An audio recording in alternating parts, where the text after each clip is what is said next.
All right, welcome back to the Morning News. Author Daniel Kalla is with us. Nice to see you again. Thanks for being here. Great to be back. Thanks. So you've got a new book out called The Far Side of the Sky, and there's the cover of it. And we pulled you out of the ER to come talk to us. And for those folks who don't know Daniel's story, he works in the ER here in Vancouver and wrote a series of books, first off based on what was happening when SARS came out, a pandemic, of course, which is a runaway smash hit. And you've written other books like that. This is a medical book, but it's a very different medical book. So let's start with you telling us a little bit about the setting of this book is actually in the Second World War. Yeah. No, it is a big departure for me.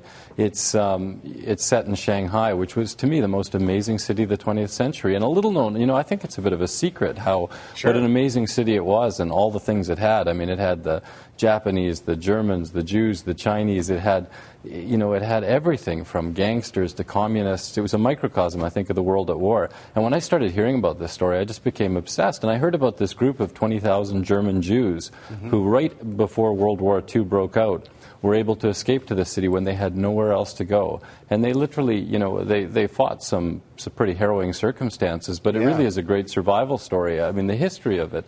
And so once I heard about it, I just consumed. I thought I had to set a novel. As you say, I do a bit of medicine, and so I had to include the hero as a surgeon, and the heroine as a nurse who's from Shanghai. But it really isn't a medical story per se, so much as a survival story of World War II. And it really talks about, you mentioned the time, obviously, but it talks about a certain period of time that not a lot of people know about that's based on a true story. Absolutely. Yeah. Yeah, I mean, my family was Jewish. They had their own harrowing escape from the Holocaust.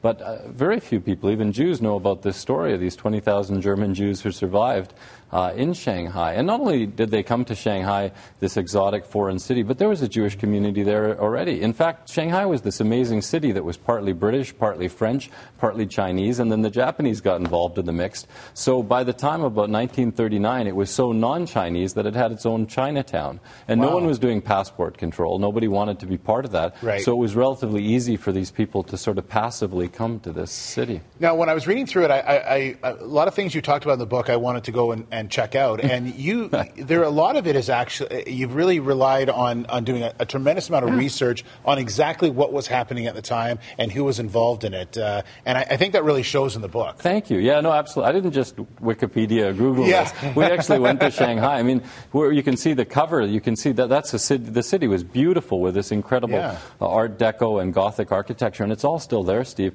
And my wife and I went there and I was just absorbed. I get lost in Vancouver now, but I had done so much research on Shanghai that I was leading her around parts of the city. I'd never been to Asia before. Now, is there a lot of history in Shanghai about this particular incident? Like, you read a lot about it and they talk about it quite openly? Absolutely, yeah. But a lot of it is secretive history. For instance, there's a real character, as you said, Adolf Eichmann's a real character in this novel. He played a huge role in the Austrian Jews who escaped there. And there was this high-ranking SS officer named Joseph Meisinger who really went, in 1942, the Germans are fighting a war on two fronts.